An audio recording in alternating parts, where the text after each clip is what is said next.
Duszemu.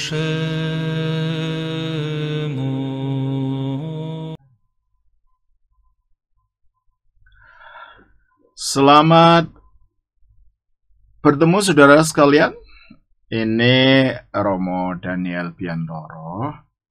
Saya lagi di studio yang baru, dan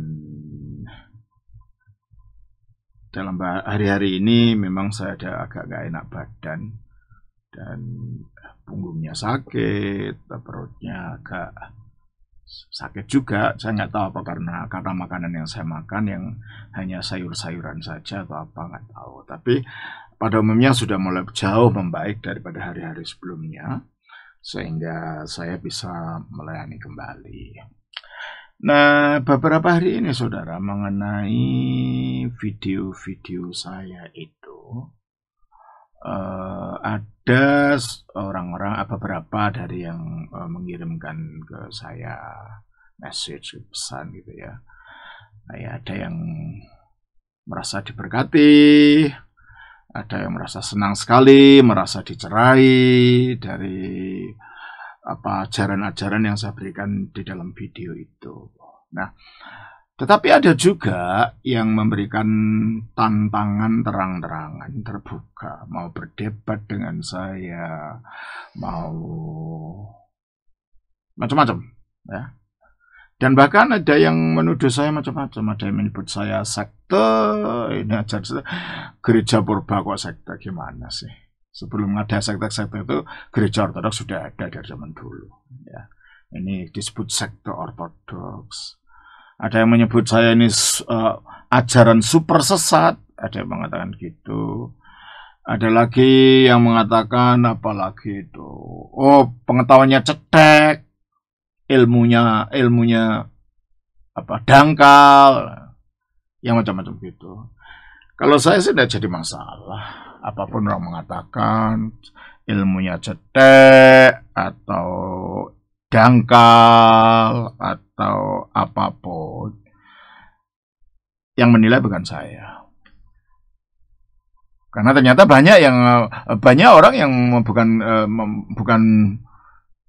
mengelak, malah merasa bersyukur, merasa diberkati dengan semua pelajaran saya diberikan situ. Mereka sudah merasa yang tadinya tidak jelas jadi jelas dan lain-lain. Ya, namanya orang bebas berpendapat ya. Ya tentunya banyak yang mengapresiasi apa yang saya lakukan saya ajarkan di dalam video-video itu. Ya ada beberapa orang lah yang mengatakan saya super sesat, ada yang mengatakan saya ilmunya cetek, ada yang mengatakan saya nggak berani berdebat, dan lain-lain. Nah, saudara, saya ingin memberitahu bahwa tujuan saya untuk membuat video ini awalnya hanya ingin memberikan informasi tentang adanya gereja ortodoks, tentang gereja ortodoks itu apa, ya. Karena banyak orang tidak tahu. Sebelum saya datang ke Indonesia tahun 1988, orang sama sekali tidak tahu tentang gereja ortodoks. Ya. Nah, untuk itu tujuan saya sama sekali bukan ingin mengajak orang berdebat. Memang itu bukan tujuan saya. Tujuan saya adalah untuk memberitakan iman ortodoks. Itu tujuan saya. Dan untuk menjelaskan ajaran-ajaran Alkitab dari kacamata ajaran gereja purba. Dari kacamata ajaran gereja yang waktu itu masih satu, yang disebut gereja Katolik, gereja yang satu, Katolik dan Apostolik. Dari kacamata apa yang diajarkan melalui konsili-konsili gereja yang sudah disetujui yang kami di dalam gereja timur, gereja ortodoks, itu adalah ketujuh konsili ekumenis yang dilakukan pada tahun 325 di Nikea, tahun 381 di Konstantinopel, tahun 431 di Efesus, tahun 451 di Kalsedon, tahun 553 kalau nggak salah di Konstantinopel, lalu tahun 680, 681 juga di Nikea, kalau saya lupa. Dan yang terakhir 787 di Konstantinopel mungkin itu. Saya lupa ya. Kotanya saya lupa. Berdasarkan keyakinan yang disetujui bersama dalam konsili inilah iman ortodoks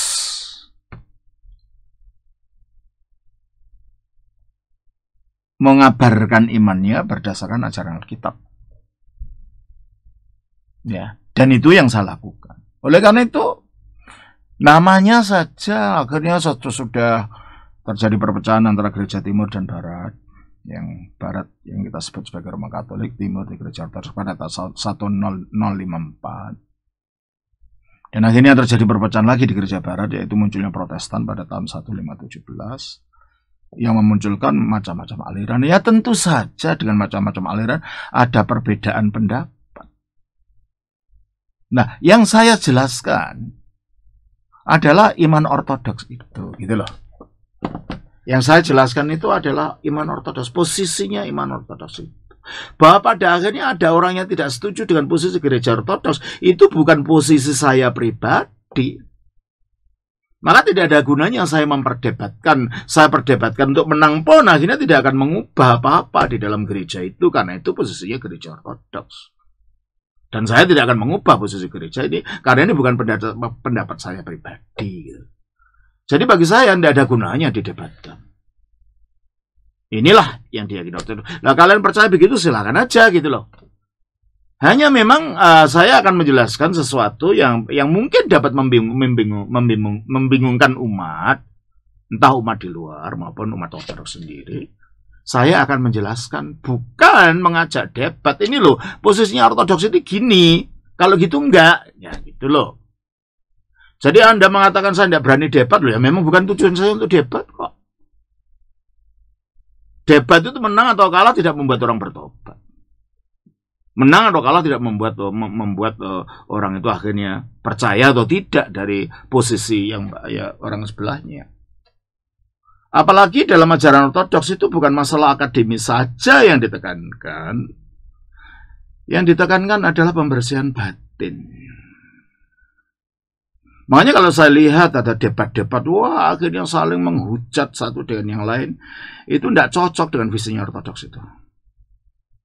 Nah, pembersihan batin itu gimana sih? Ya mengendalikan batin dari ini loh yang dikatakan oleh kitab suci. Karena ini hawa nafsu dalam batin itu kalau nggak dibersihkan membuat hati kita tidak bersih, tidak suci gitu loh. Ya. Dikatakan dalam Markus pasal 7 ayat 21 sampai 27. Ya. 21 sampai 23, maaf. Sebab dari dalam, dari hati orang, timbul segala pikiran jahat, percabulan, pencurian, pembunuhan, perzinahan, keserakahan, kejahatan, kelicikan, hawa nafsu, iri hati, hujat, kesombongan, kebebalan. Semua hal-hal jahat ini timbul dari dalam dan menajiskan orang. Nah, dalam debat biasanya kita menunjukkan kesombongan kita. Ini loh, aku lebih pandai dari kamu. Ini aku lebih benar dari kamu. Ini loh, ilmuku lebih tinggi dari kamu. Itu kesombongan. Dan itu akhirnya menimbulkan kenajisan dalam hati. Ya. Dan akhirnya kadang-kadang saya heran, seorang Kristen berbicara tentang kitab suci ngomongnya kotor, menghujat yang lain, ya. Ya, dari mengatakan saya kambing katanya. Dibilang di situ ya, tapi saya nggak jawab. Kalau dijawab nanti menjadi apa? Menjadi makin meluas dan itu tidak menjadi berkat bagi siapapun, tidak menjadi berkat bagi hati saya juga. Sebab pada akhirnya hati saya terkotori oleh marah, terkotori oleh kesombongan, terkotori untuk mendapat percobaan untuk menghujat orang itu juga yang menghujat saya. Padahal Alkitab mengajarkan ketika hati ini tidak suci, hati ini penuh kenajisan, malah kita tidak melihat Allah. Coba kita baca di dalam Ibrani pasalnya yang ke-12. Ibrani 12 ayatnya yang ke-14. Begini bunyinya. Berusahalah hidup damai dengan semua orang. Nah, dalam debat kan tidak damai. Ya tak? Karena hatinya panas, bergejolak ke dalam, ingin menghantam orang lain. Damai nggak ada. Kerendahan hati juga nggak ada di dalam debat seperti itu. Ya kan? Berusahalah hidup damai dengan semua orang dan kejarlah kekudusan. Mengapa? Sebab tanpa kekudusan tidak seorang pun akan melihat Tuhan. Nah, kalau hati kita tidak kudus, artinya apa tidak kudus? Ya dipenuhi dengan kenajisan yang ada dalam hati tadi. Macam-macam hawa nafsu tadi. Dalam hati yang kotor seperti itu gimana kita berbicara tentang Tuhan? Karena hati yang tidak kudus itu tidak dapat melihat Tuhan. Melihat saja tidak bisa, apalagi mengetahuinya, apalagi memahaminya. Oleh karena itu saya tidak mau dipancing untuk debat ini, debat itu. Menjelaskan iya, tapi dipancing untuk debat enggak. Sebab visi daripada video-video yang saya lakukan itu bukan itu. Bukan untuk menunjukkan ini loh, saya lebih pandai dari kamu, ini loh aku yang paling pandai, bukan. Ini loh aku yang paling benar, bukan. Sebab yang saya ajarkan bukan ajaran saya. Itu ajaran gereja. Itu bukan pendapat saya, itu pendapat para bapak gereja. Kalau mau debat aja bapak gereja, itu jangan saya. Saya hanya menyampaikan saja.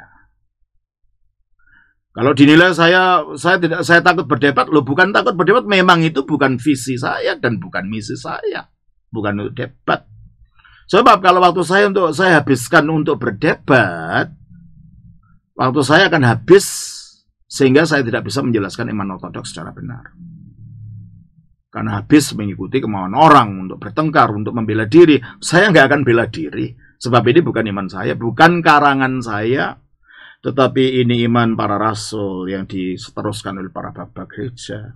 Yang saya hanya sekedar corongnya saja. Saudara terima, puji Tuhan. Yang akan beruntung ya saudara. Saudara tidak terima, ya puji Tuhan. Saya tidak dirugikan sebab ini bukan ajaran saya. Kalau ini ajaran saya akan bela mati-matian. Tidak.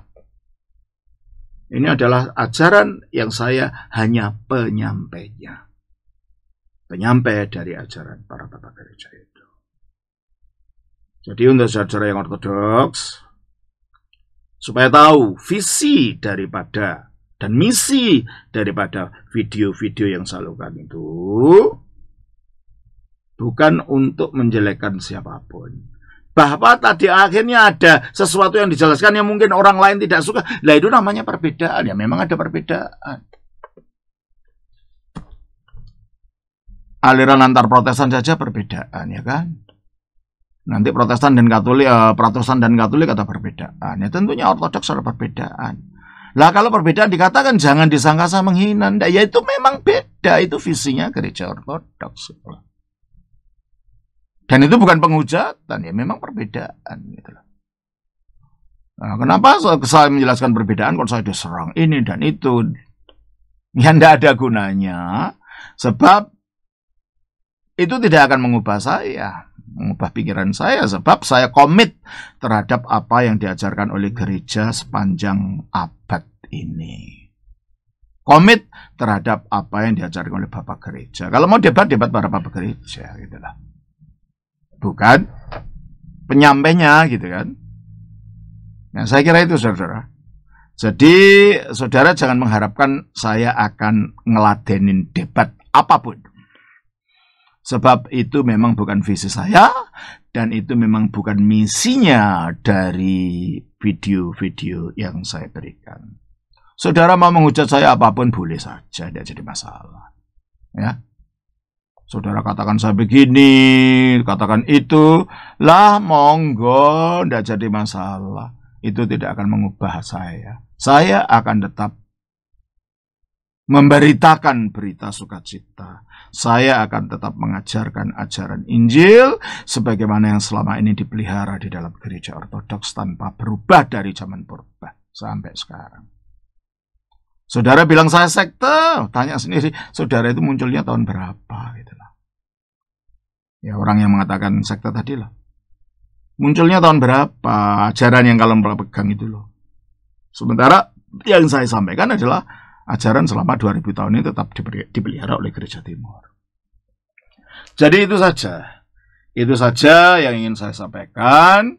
Jadi saudara tidak akan mendapati dari saya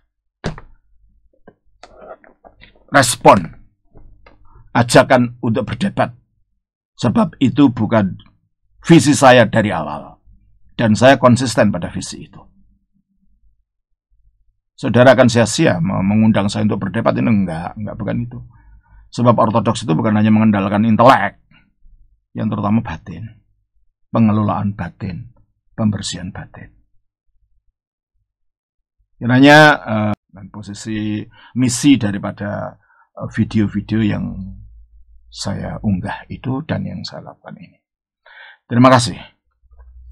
Tuhan memberkati kita semua. Amin.